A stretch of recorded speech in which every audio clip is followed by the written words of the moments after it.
All right, I'm getting ready to go mushroom hunting today, so let's play what's in my bag.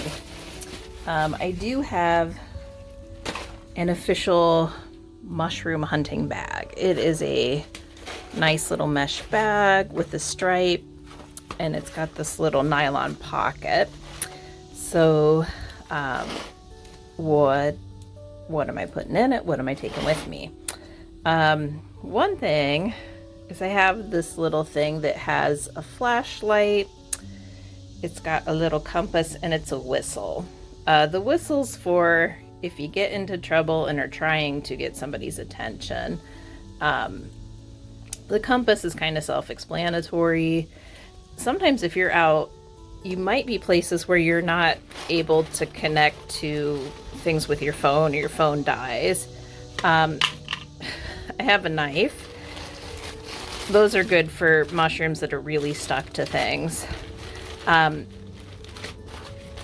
see, what else do we have? What else? I have another knife. This is a smaller knife, and it has a brush, it has a little blade, and it has a ruler on it, which is kind of helpful if you're taking pictures and need something to use for scale. So that's my official mushroom hunting bag. Also, I guess I didn't talk about that. I have some little brown paper sandwich bags. Those are good for putting specimens in. I also just have random plastic bags. And I have more brown paper bags in the car. This year has been a banner year for chanterelle mushrooms. Last time I went out, I had about 6 pounds. So that was several of these grocery store bags full. And plastic bags are not ideal, but you know what? They're lightweight and they're handy. So I'm not going to pretend that that's not what I'm putting them in, because I am. Another thing, I have a very concise and good mushroom book. There's a lot of bad mushroom books. We can talk about that at some point. But make sure when you get a field guide that it is a good field guide written by humans. Some of the new ones coming out are heavily relying on AI to write the text, and the AI can be fatally wrong. I like this one because it goes over the most common ones, and I'm looking for edible mushrooms. So I don't need to know like every mushroom in North America. I just need to know which ones I can eat and which ones will kill me. And this one does a good job of just giving me that very specific information. I also notepad and something to write with in case there's things I want to take notes about. I am taking a UV light. That's more just for my own curiosity. Some mushrooms fluoresce under UV light. I am hydrating. So you need to take things to take care of yourself. So something to keep you hydrated, bug spray, suntan lotion with a good SPF appropriate for your skin. And that's really all you need, is something to put the mushrooms in, maybe something to cut mushrooms, and some information. So we'll see what we get into out in the field. Okay, so I'm getting ready to head out to do the actual mushroom hunting.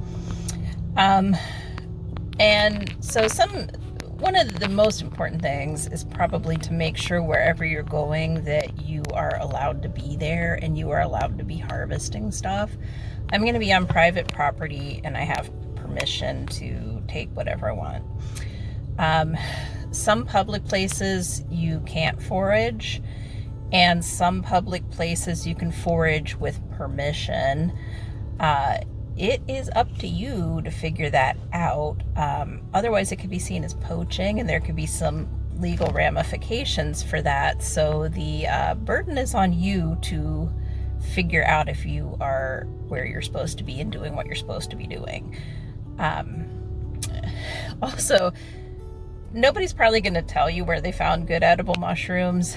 Don't bother asking. People aren't going to share that information with you. It is you know, I have heard stories where people have taken their buddies mushroom hunting, and literally this would be their best friend, and they will blindfold them on the way there so they won't know where the spot is. So, you know, you're just going to have to look around, or maybe you have a friend that really takes pity on you and will tell you where they found stuff, but that is highly unlikely. So we're going to go out. I will just say right offhand that I am not an expert. I am by no means an expert. I am learning this as I go. So don't take my identifications as gospel. Do your own research. You only have to be wrong about this one time. So I typically hunt for mushrooms that are easy to identify, don't have toxic lookalikes, and that I am sure about. If I am not sure, I am not eating them. If I am like 90% sure, that's not good enough. You have to be 100% sure with most mushrooms. Like I said, if there's no toxic lookalikes, then you have a little more flexibility, and luckily a lot of the choice edibles we're looking for today don't have a lot of toxic lookalikes. So I'll share with you what I know, but please, I'm an idiot. I don't know anything. So, you know, get a good field guide, maybe take some foraging walks with somebody who is an expert. But let's have fun. Let's go, and hopefully we'll find some stuff today.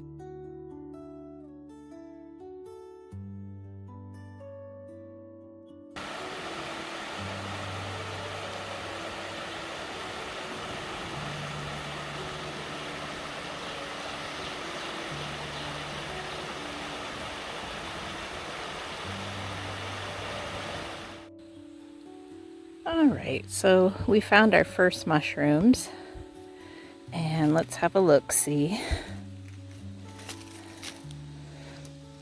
All right, so this mushroom is a bolete. Now there's quite a few different kinds of boletes, and one of the distinguishing factors is that it doesn't have gills. It has these spongy pores. And generally speaking, most of them don't have a little veil there. And they just look like the quintessential mushroom. Very mushroomy looking. Some of these are edible, and some of them are not edible, and then some of them are toxic. So for me personally, at this point, it's still too hard for me to be 100% sure. So I do not eat these because yeah, the toxic lookalikes are just too plentiful. So I don't know if this one is an edible one or not. And then we have some other ones here. And these ones are much spongier. So I don't even know if that's the same type. Like this one, as you can see, it's white on the inside, whereas this one is yellow. Okay, and we found another bolete. And again, just the cutest little mushroom. Absolutely adorable. Pores. And this just seems like it would be perfect to eat, but I don't know if it is. One way you can tell if you're feeling brave is to break off a little piece and nibble it. Okay, so that one was bitter, so that is not one of the edible ones. And so the thing is to not swallow, to take a little bit on your tongue, see if it's bitter, and then spit it out. So this one looks similar to one that is a choice edible, but obviously it's not.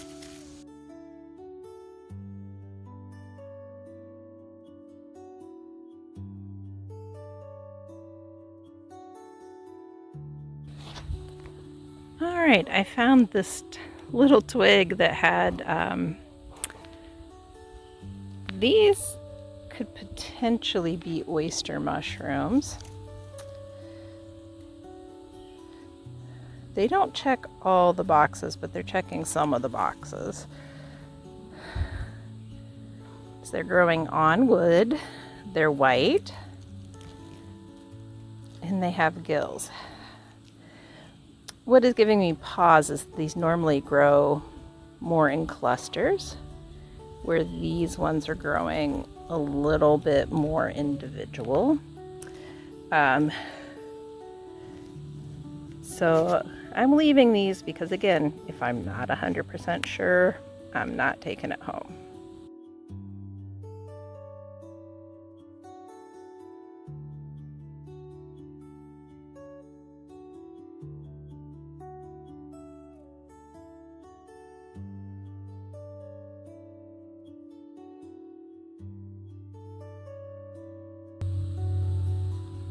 Okay, so now we have found what I do believe are the cinnabar chanterelles. So you can see this nice orangey red color. And I will tell you that the color is much more vivid than the camera is showing. And you look underneath and you can see it's got the gills. And the gills go down the stem. So this is a choice edible mushroom, but somebody else has already been taking advantage of that. So I'm going to leave it and its little friend. But that is one of the edible mushrooms that we were hoping to find. So this is what I was really hoping to find, and this is a chanterelle. It's a nice yellowy, almost orange color. It's a little more peachy in person. This one is past its prime, not the best one, but you can see it has gills, but they're very smooth. And actually this one's so degraded that you can't even really see the gills, but inside the mushroom is white. And these mushrooms you can identify by smell. They have a faint fruity smell, almost described usually as like apricots. And sometimes you have to kind of sit it under your nose for a minute before you can tell that aroma, but they don't have a mushroomy smell. They have more of a fruity smell. Think like apricots or like almonds or something more along those lines. So this little patch is, I don't know that we have anything worth harvesting, but that is another edible that we were looking for.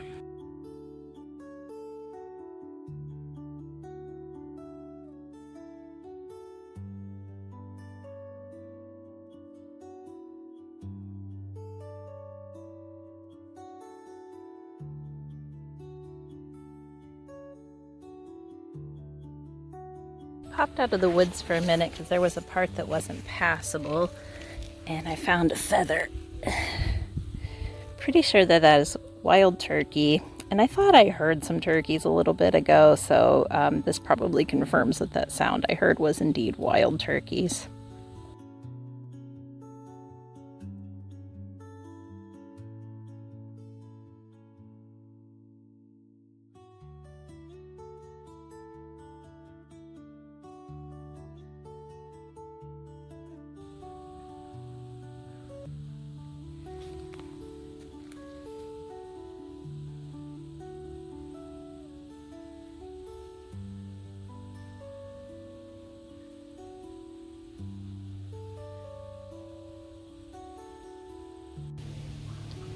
So I guess I was right about the turkeys, and I'm a little surprised. Normally they're very astute, and I'm surprised that they didn't notice I was here sooner. They're still not very far away. I can still hear them, and they are monitoring the situation, I am sure. And I'm heading in the direction they went in, so maybe we'll have more run-ins with them, but I kind of doubt it. They're very smart birds. This one kind of looks like one called Old Man of the Woods, but I don't know for sure if it is. It does have pores, and it looks right, but since I'm not sure, he's staying. But isn't he beautiful? So we found another little chanterelle patch. See if any of these are... Okay, so you can see this sort of gills a little bit better on this example. And these are a little bit dried out. I may harvest them anyway because I was probably going to dry them. But yeah, this is what we're looking for, is the chanterelles. And here's a pretty red mushroom. So again, I believe this is a bolete. And based on videos I've seen, this is either a prize edible or one that potentially could put you in a world of hurt. Since I don't know, I'm not going to risk it. But again, a gorgeous mushroom. And here we have another little stretch of chanterelles. So you can see just little orange guys right in the path in the forest. And here is a pretty little red mushroom. It just looks so quaint. It looks cottagecore. It's red cap, white stem, and gills. So I am not sure what this mushroom is, but I don't believe anybody fitting its description in this area is edible, so there she lay. And I know you may be saying, well, isn't it bad to pick these mushrooms? But not really. That is the fruit. The actual organism is the mycelia under the ground. So this is no different than picking an apple off of an apple tree and leaving it where it is. The spores that are all up in those gills are going to disperse and spread the mushroom. So it's not bad to pick them, and plus to ID them you really need to see what they look like on the underside. So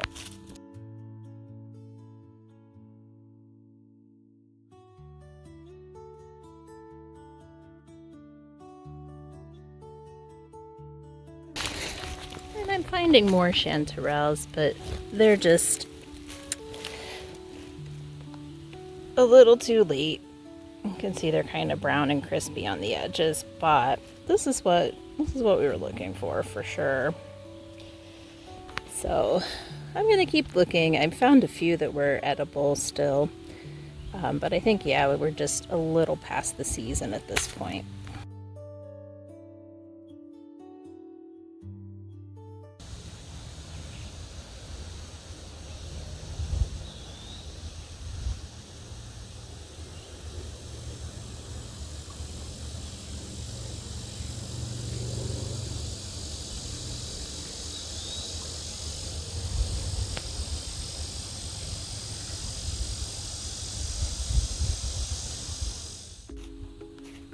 So I'm just currently following a deer path. There aren't really trails here, but the deer kind of, they run the same routes getting to and from water and their places of refuge. So you can kind of see, if you look, these thin, maybe 10, 12-inch wide paths.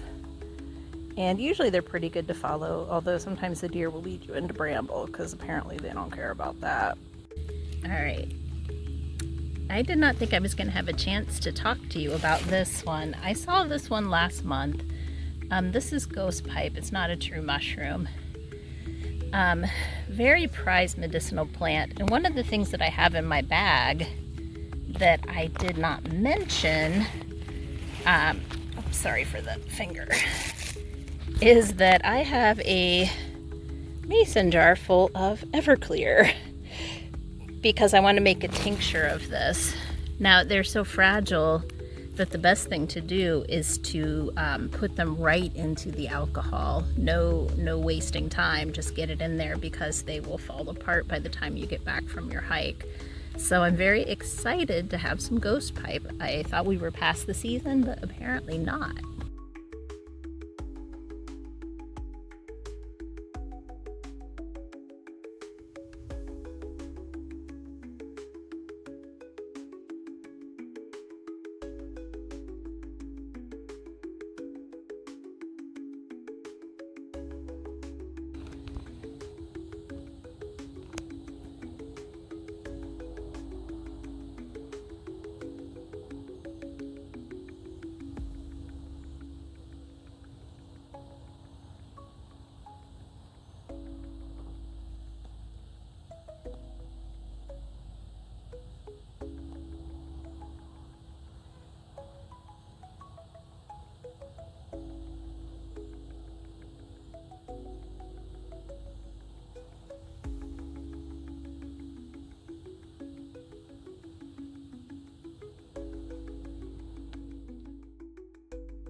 So if you don't have a lot of mushroom experience, you might assume that white mushrooms are more likely to be edible based on the cute little button mushrooms you buy at the grocery store. However, that's usually not the case. This little guy, and see, we've got gills, we've got a little veil there, and this little bulbous end, which I believe is called the vulva. Pretty sure that this one would just kind of ruin your whole day and maybe ruin your eternity. I believe this is in the Gallerina family. I will try to kind of confirm that, but if this is what I think it is, it's highly toxic. So, nope, you're staying in the forest. All right, I think we might have found some oyster mushrooms. And those were also ones that were on the list of things to look for. So, thing number one about oysters is they are growing on wood. So we can check that box.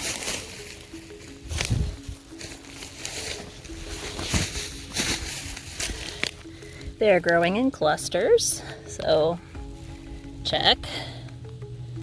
Pull one of these off. Gills. And the gills that go down to little if no stem. So I think we're pretty clearly have found an oyster patch. So I'm gonna harvest some of these.